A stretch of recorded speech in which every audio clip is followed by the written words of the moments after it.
ask everybody to fill it up with the paper? All right. So, quite curious to see what we're going to be learning tonight.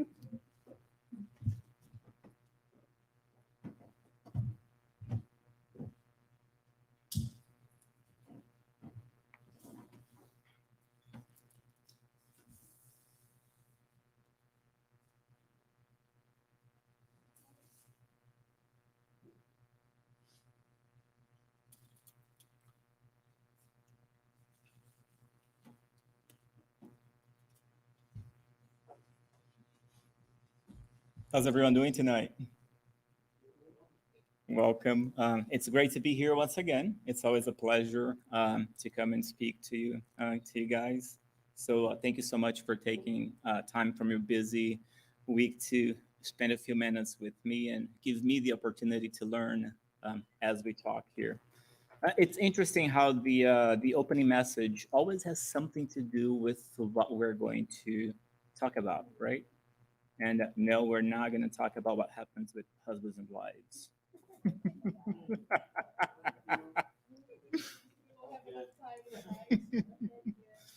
But to allow others to finish what they're saying or to explain themselves or to be able to transmit their thoughts also has to do with respect and kindness, right? So when you're kind towards somebody else, when you respect them, you allow them to finish what they have to say. So as Adriana said, you don't jump into conclusions, and that kind of has something to do with what we're going to be speaking here tonight. So when the blind eye sees, I was asked earlier, is the title correct? Because it says when the blind eye sees, but there's the picture of an eye in there. Well, I did that on purpose, right? So when the blind eye, meaning self, see, right?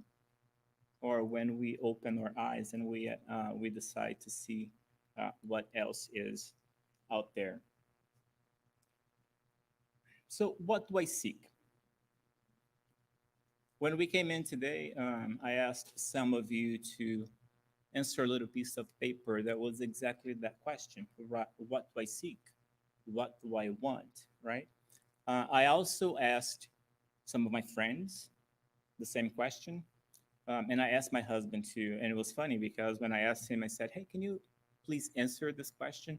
First thing he did is, this is entrapment.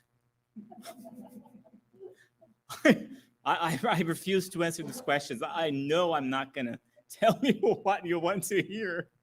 I said, no. Exactly. I said, no, just the first thing that comes to your mind, right? And he did. But it's funny because most of the answers that I got, they were very similar in nature. I want to be happy. I want peace. I want to live a full life. I want health. So everybody answered in those same lines of I want health, I want happiness, and I want peace, right? And I want to have a good life. And everybody comes here for a reason, right? We do what we do for one reason or another, even if we're not conscious of what that is. There is a purpose behind the way that we lead our lives or that the way that we conduct ourselves. And we sometimes get bombarded with our own thoughts, asking what it is that we want to accomplish, right? So are we looking for personal growth, right? Do we want to connect with God? We want an easier life. We want love. So see, even before you wrote your answers, I had the answers because everybody else who answered that question answered something similar, right? And this is what we do all the time, right? We're constantly thinking about what it is that we want, what it is that we can do in order to accomplish something. So, in a way or another, we are always focusing on who? On ourselves first. That is the first thing that comes to our mind. It doesn't matter who you ask that question, the answer will always, maybe 99% of the time, be I want. It is never I want for them to be happy. I want for them to be healthy. I want for them to have peace. We most of the time don't look beyond our personal bubble. And the first thing that comes to our mind is about ourselves. It doesn't matter how good of a person we are or not. Our first instinct is to always put ourselves before anybody else. And there is nothing wrong with that. It is okay to want good for ourselves. It is okay to want to be healthy or happy or live a full life or have love around us, right? But is it okay to only seek for personal growth, to only look inside for the answers that we want, to put the focus on the self all the time, right? So, what is the most effective method for guaranteeing self improvement and resisting the attraction of wrongdoing? A philosopher of antiquity once said, know thyself. And if you were to turn around and say, how do I know myself? Most people will tell you what? Look inside. Go inside yourself for the answers that you're looking for. Go inside yourself for the answers that we seek. So, everywhere, all around us, people are always telling us, go inside yourself. But very rarely you hear, look outside yourself, look out into the world, right? So, we have been conditioned to that constant focus on us first before anything else. It's always the look inside. Now, is there anything wrong with that? No, right? But is it the only thing that we should be doing? Just looking inside ourselves, right? This constant focus on if I have a problem, I'm going to meditate. If I have a stressful day, I'm going to retreat. I want to connect to my interior self. I want to connect with the God inside of me. So every time that we're seeking something to fulfill us, our first instinct and what people usually tell us to do is to what? To go inside, right? So we have this veneration for the self, even if what we are trying to do is to go inside and connect to God and contemplate God, right? So, do those who have devoted themselves to a life of contemplation, doing no evil, and thinking only of God, get any special merit? No, because if they do no wrongdoing, then they do not do good either. Not doing good in itself is wrong. It is not all right to think of God only. God has given human beings duties to carry out on earth. Those who spend their entire lives in meditation and contemplation do nothing praiseworthy in God's eyes, because such a life is completely private and useless to humankind. God will force them to account for the good they have failed to do. So we find this in the Spirit's book on questions 657. So here we have everybody's telling us to always go inside, to always focus on ourselves. And we are on this constant attempt to connect to God only that we sometimes forget to see beyond our eyes, right? We forget to listen to what is out there.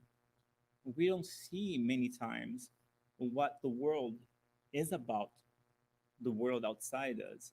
And sometimes that can blind us to others, right? To others who need. It can blind us to the injustices in the world.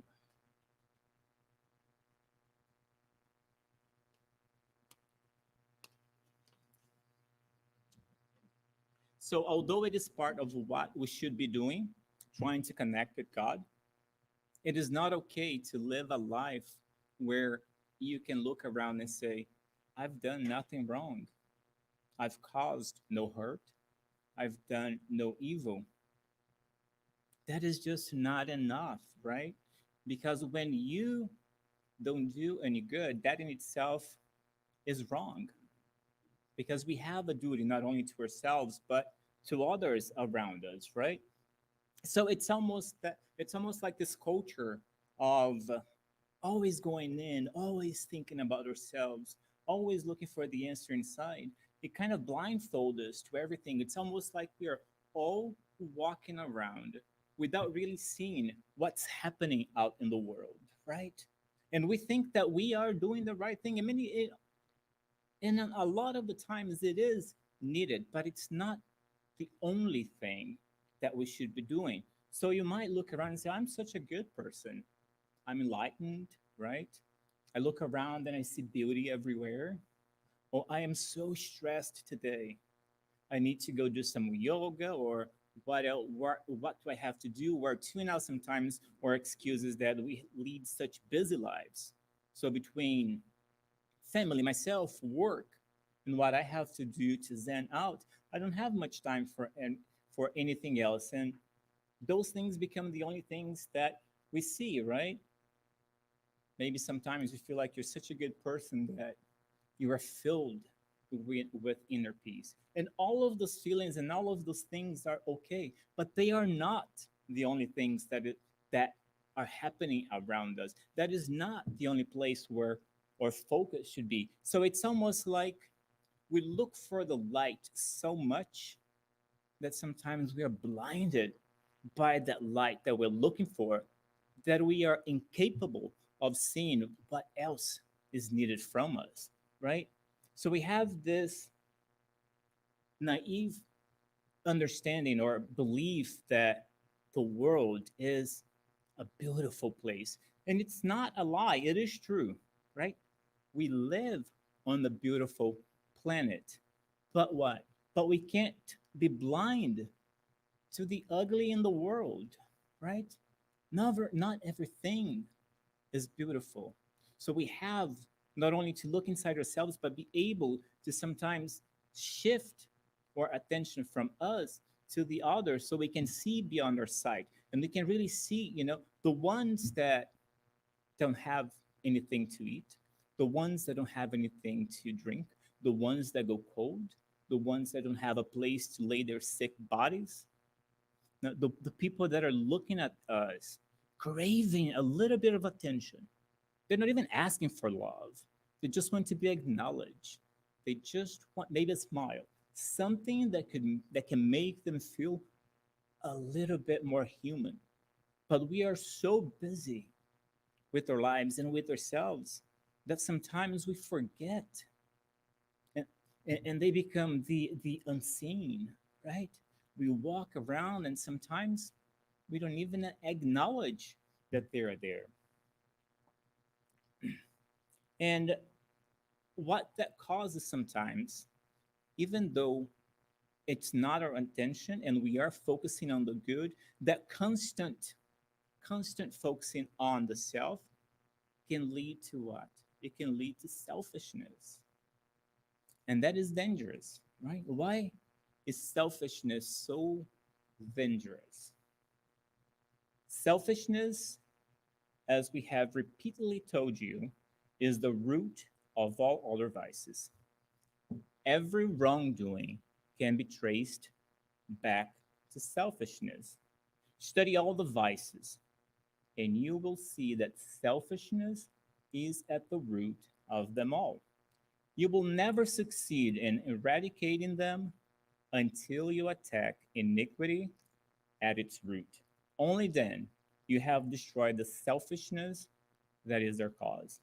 All your efforts should be focused on this end, as selfishness is the plague of human society. All those who attempt to reach moral excellence must uproot every selfish feeling from their hearts, because it is incompatible with justice, love, and charity. It offsets every good quality. Spirit's book, question 913. So that is why this constant focus on us, on our insides, is dangerous because we have to be able to shift that to the outside as well, right? So we can see everything else in the world that is not beautiful, that is not right, that is not just, right?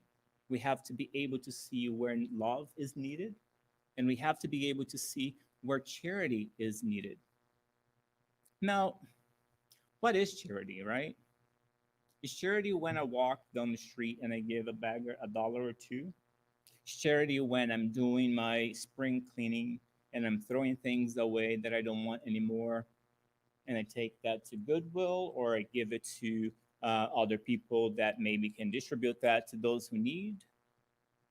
Is that charity? Yes, of course. That is charity. But that is not the only type of charity, right? Charity is when you allow somebody to finish what they're trying to say. Charity is when somebody's sick and you go visit them. Somebody's in the prison. Somebody needs a hug.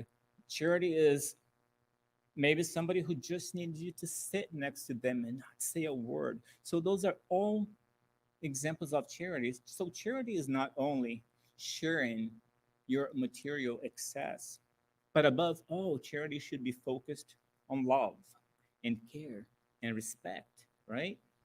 And what is one way to make sure that we are ridding ourselves of selfishness, even though it might be a blind type of selfishness where you don't even realize that you're focusing so much on yourself in detriment of others, right?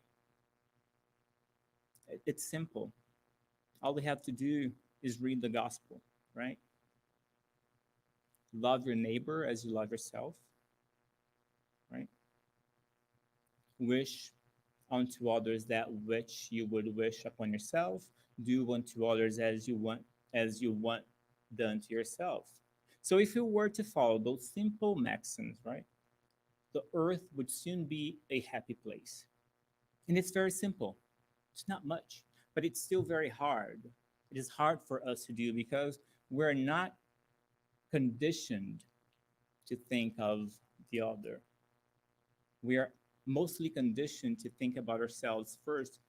And a lot of people tell us that that's how we should lead our lives. Put yourself first before everybody else. And that's what we do. And we think that that is okay. And that is not always okay. And that is not how it should always be. So, all human beings are born free and equal in dignity and rights.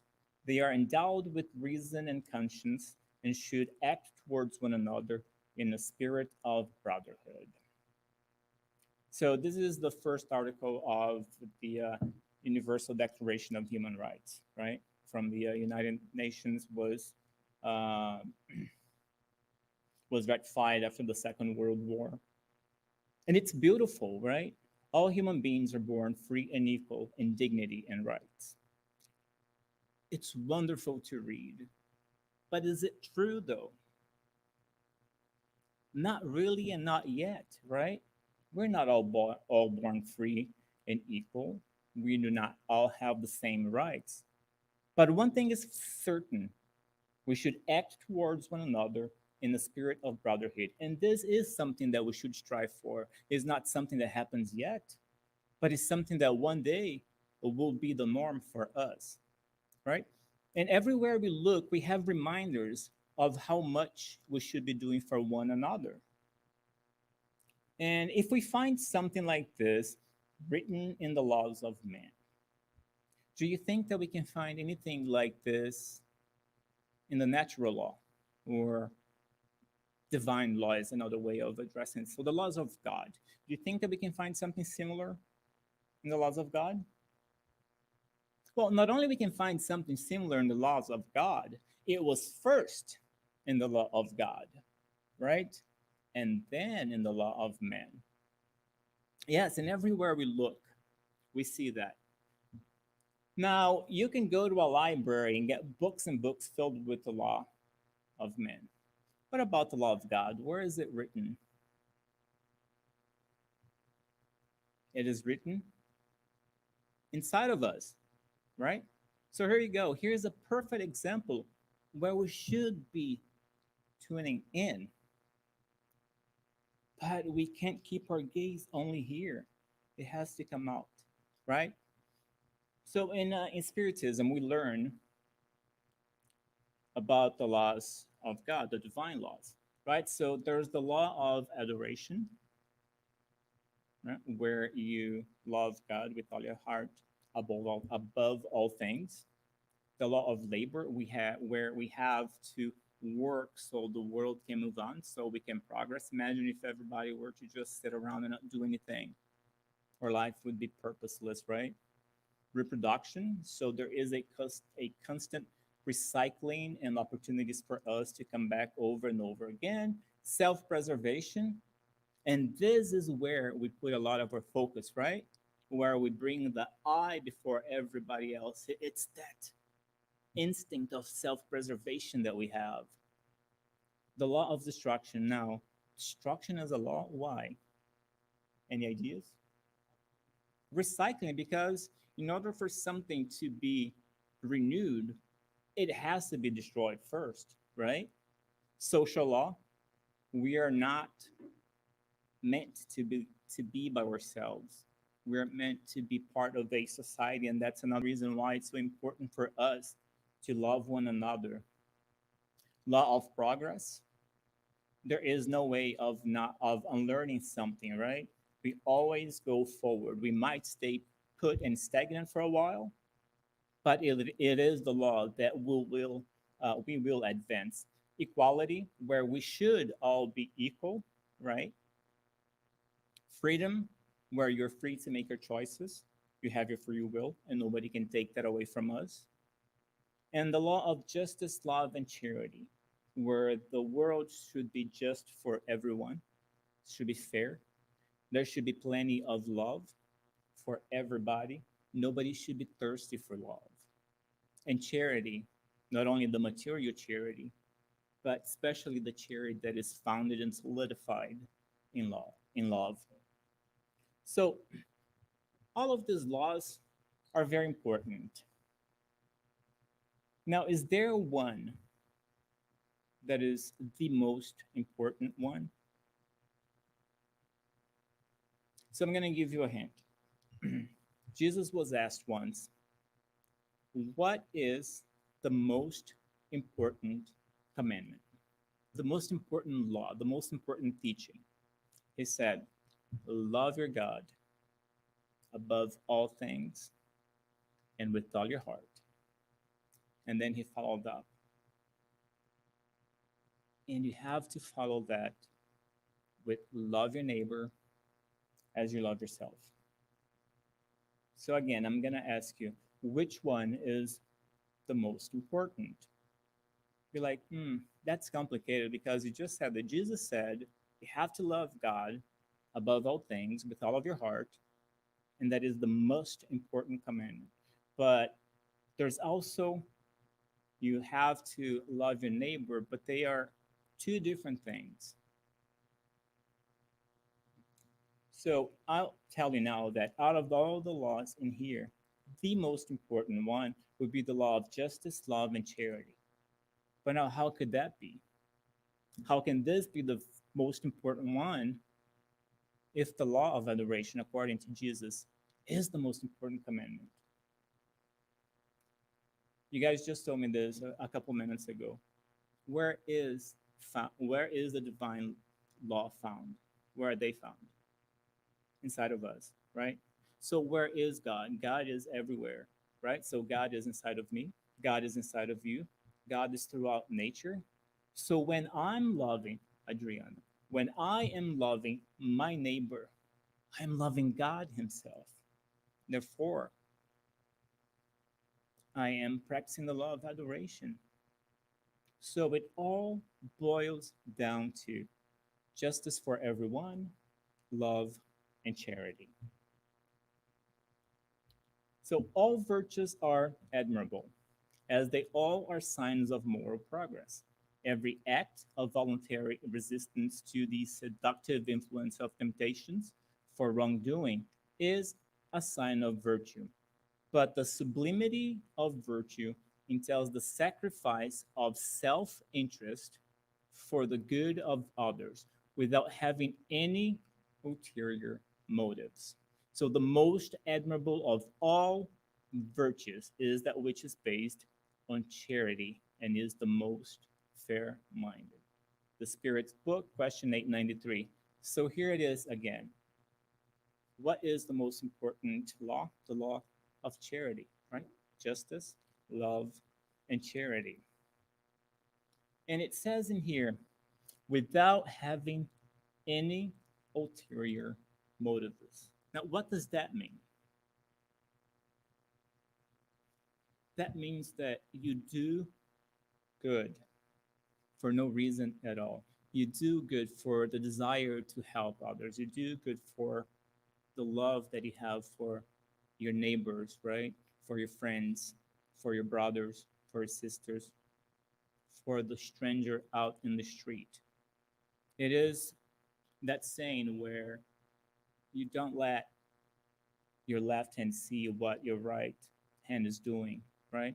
You don't do good or you don't help others so you can glorify yourself, so you can be recognized, so you can be praised. Because that is not as valuable as when you do love, when you do charity, what? Because it is the right thing to do, because it is what you think you should be doing, right? Now, a lot of people have this desire to do good and to change, right? And they think that charity is wonderful. But now, do they really understand, or do we really understand the true meaning of charity? What is charity, right? So, what is the true meaning of the word charity as used by Jesus? Benevolence for everyone, indulgence towards the imperfections of others, and forgiveness of offenses. So, what is benevolence for everyone? What is the meaning of the word benevolence? That is, it's kindness, right? It's respect. It's being kind to one another. It's accepting one another. Indulgence towards the imperfections of others. Now, what is this? Indulgence is when you accept people with the mistakes that they have, with the flaws that they have, right? You don't hold those things against them. You don't try to use their imperfections or their flaws as a way to grandify yourself and humiliate them, right? Is the person that goes out in the slums to do charity work, but they're not dressed in amazing clothing, looking absolutely different from the people that they're helping, which would what make that person ashamed of who they are, right? So it's the opposite. It doesn't matter how materially superior you are, you dress yourself down. So you make yourself more equal to them. So you make them think and see that it's not really you who's helping them, but it's the other way around, right? It's they who are helping you to be a better person, to better yourself. And that's why in Spiritism we say that charity to others is what? It's charity to ourselves, right? Because by helping those in need, we are truly and fully in what? Helping ourselves, right? So rather than looking inside and trying to connect with God, we connect directly and perfectly with God when we are out in the world helping those who need the most. Right? So that is the meaning of indulgence and forgiveness of offenses. What is that? When somebody screams at you, forgive them. You don't turn around and you scream louder, right? when somebody does something that hurt you or wrongs you in a certain way, rather than trying to do the same back, what do? You understand that just like us, that person is also on this constant walk to better themselves. So, the same way that sometimes we expect our mistakes to be forgiven, we have to be able and willing to forgive those, right, who do things that we don't appreciate or that offend us in some way. So it's a two-way street. So charity is this. Charity is being kind.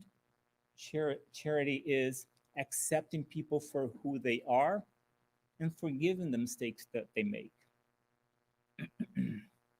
Now, a lot of people have the desire to be charitable.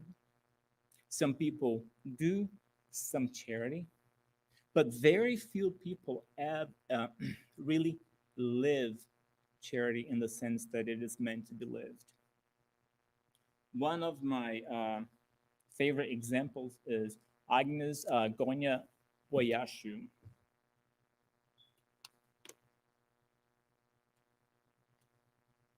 So she was born in Macedonia in Skopje in 1910.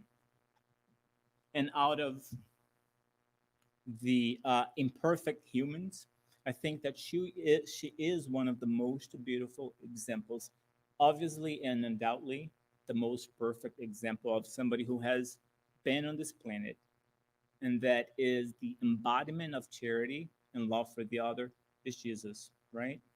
But we are so far from him. So somebody that is closer to us in the way that I see and understand things, I think she is a perfect example. So at the age of 12, she felt this calling. She felt like she was meant to live a life where she was helping others.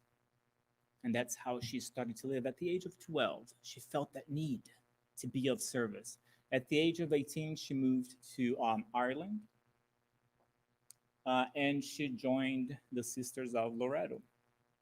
At the age of 19, she left Ireland and she went to India, where she worked for many, many decades, where she actually came to pass. She joined a group of nuns, and she started doing a lot of work. She worked as a teacher for many, many, many years.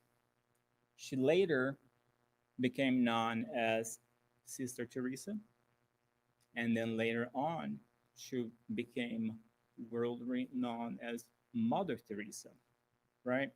And while she was teaching, she took a she took a year off, and she was going from Calcutta to Darjeeling. And as the train was going by the slums, she once again felt that voice inside of her telling her that although she had dedicated her life to being of service, she was to dedicate her life to serving the poorest of the poor.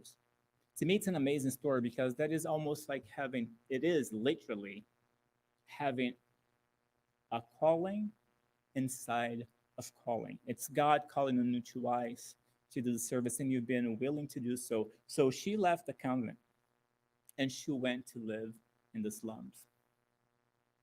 She went hungry. She had no place to live. She had no place to sleep. She had to do exactly what she was there to take care of. She wanted to take care of those who were hungry and who were cold, and she had to resort to begging herself. And she says that many times she thought about giving up. It's like, man, I could be in the convent right now, right? It's not an amazing place, but I have food and it's warm and and there's comfort, and I'm not sleeping in the streets. But every time that those thoughts came to her, she thought about the purpose behind what she was doing, and she never gave up, and she kept on pushing and pushing and pushing. And she went from one to a group to many. So that little girl all the way in Macedonia, that heard that voice and that desire inside of her to do something good for somebody else was the one who rippled throughout the world, who saved more people than we can count, right? She did so much good. And that came from one person. Sometimes we're like, oh, I'm so tired. I really don't want to do this.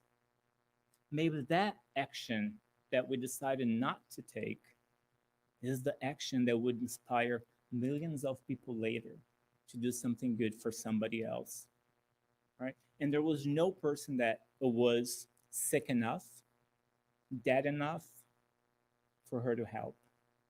She would walk through the street, through the streets and pick up the ones who were barely alive. And she many times she would be asked, "But mother, why are you trying to save this person when this person is already dying? There's nothing we can do. We could be saving that person. We can put our efforts in saving somebody that can be saved." She goes, "No, everybody is deserving of love. All of these people here have lived their entire lives unseen, unwanted, and undesirable and loveless. So if we can love them in the very last second of their lives, they will die with dignity, even though they were abandoned their entire lives. And wherever there was suffering, she would be there, right? When the epidemic of AIDS was ravaging through the US in the early 90s, she left India and she came here. And she was picking up bodies throughout the streets that not even doctors wanted to touch, right? And what she was asked, how can you do all of this, right? How are you capable of doing all of this? And her answer was so simple. She's like, I don't do any of this. This is not my work. This is the work of Jesus, and this is the work of God. I'm just a pencil in the hands of God, and I go wherever He takes me. How humble is that, right? You are doing so much for the world. And when somebody tries to give you a compliment for that, you are so humble that you say, I am nothing but a stick, right? So I go wherever I am taken. So this is not my work. So it is uh, a beautiful example of life. And she says that it is not how much we give, right? But how much love we put into giving. So it doesn't matter if we're given $1 or a million. To give a million when that means nothing to you is the same of not doing anything. But to give $1 when that dollar could be your bread in the morning, that is everything, right? That is self sacrifice in the name of others. And we should be taking examples like this because every single one of us here, the simple fact that we are here put us ahead of billions, not millions, but billions of people in the world. And we should be thankful for what we have, right? And we should be striving. So rather than wishing that we were always lucky or that we had amazing health and a wonderful life and that we had love around us, we should sometimes understand that God calls on us to be the food of somebody. He calls on us to be the water of somebody. He calls on us to be the ones who are the friend, who bring love, who care for the sick, right? Who visits the one in prison. I heard something the other day that this person walked into a nursing home and they were looking around and like, wow, there's so much around here, right? Technology, and it's a wonderful life. But you look around, there's so many sad people. Why is it? And one of the nurses said, because everybody here is looking towards the door, waiting for the kids to walk through the door and loving them, because most of the people here were left in here and they never saw their kids again. So there is so much suffering everywhere, and we are wasting our times not loving those who are in need of love. And we don't have to look through the ones that have won Nobel Prizes, right? To find examples of people who dedicate themselves to doing good. There are people all over that we never heard of that do wonderful work, that serve just for the love of serving, that help just for the love of helping. There are people around here, Orlando or neighborhood. Sometimes their neighbors do that, right? I consider myself very blessed because I I'm one of those people who always thought charity was beautiful, but never really did much. Always had a desire to do, never really acted until I actually started to frequent here. And my catalyst is Sergio. Thank you.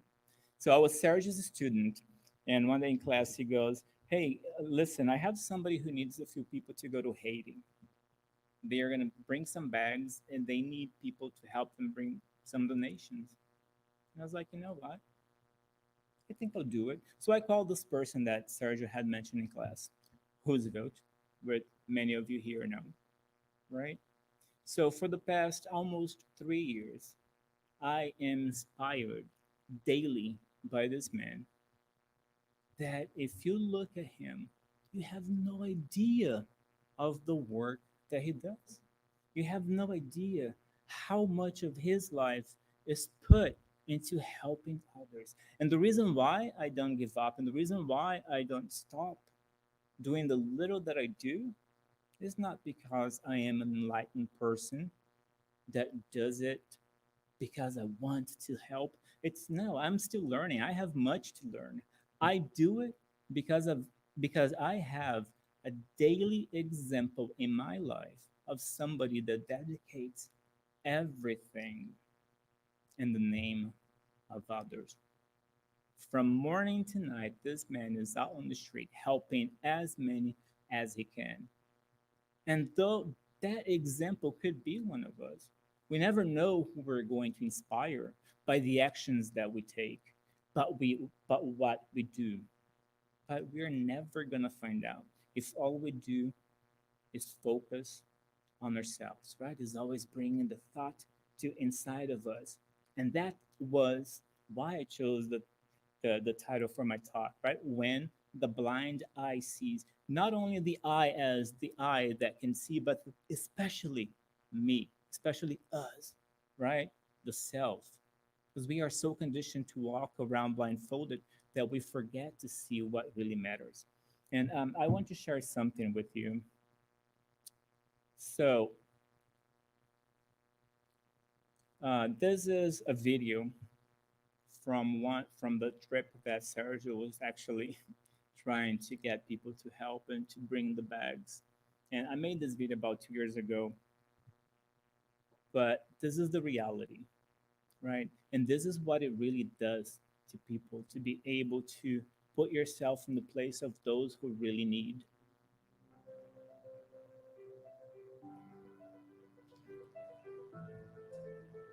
When the group finally made it to Haiti, all they saw at first was sadness, poverty, pollution, trash, people, and animals all sharing the same streets. But when you saw the people looking back at you saw hope in their eyes and smiles on their faces.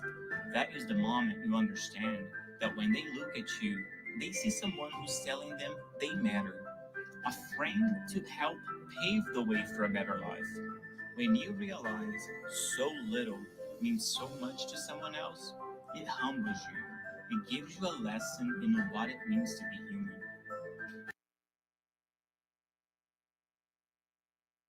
So, charity is not just these material things that we think we can give to people, right? It's something that comes from a place that is much deeper, is heavily rooted in love.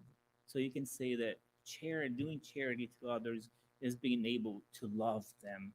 as truly and as deeply as you can love yourself. This is a prayer by Saint Francis, and it is really beautiful. And I think it shows what charity should be like and what we should strive for. Right. So, Lord, make me an instrument of your peace. Where there is hatred, let me sow charity. Where there is injury, pardon. Where there is error, truth. Where there is doubt, faith. And where there is despair, hope. Where there is darkness, light. And where there is sadness, joy. So grant that I may not so much seek to be consoled, but to console, to be understood as to understand, to be loved as to love.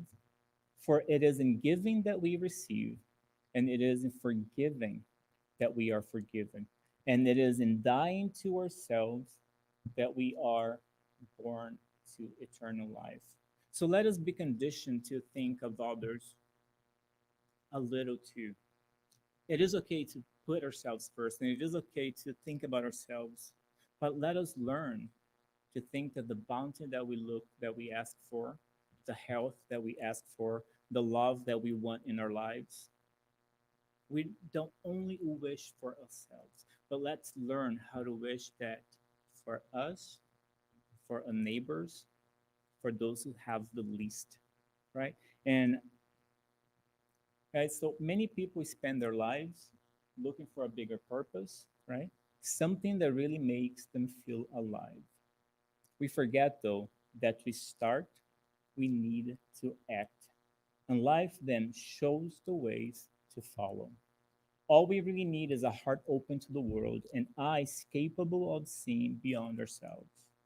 Every spirit has a journey that involves pain, but this same pain awakens in us a force so powerful that it can change the universe.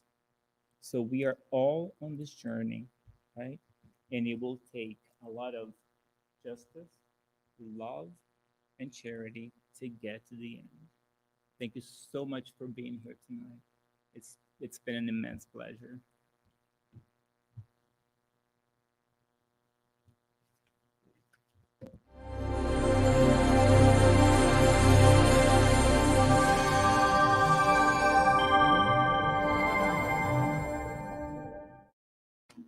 Thank you so much, Rudy. It's unbelievable. Believe me or not, I've been thinking of Mother Teresa all day today.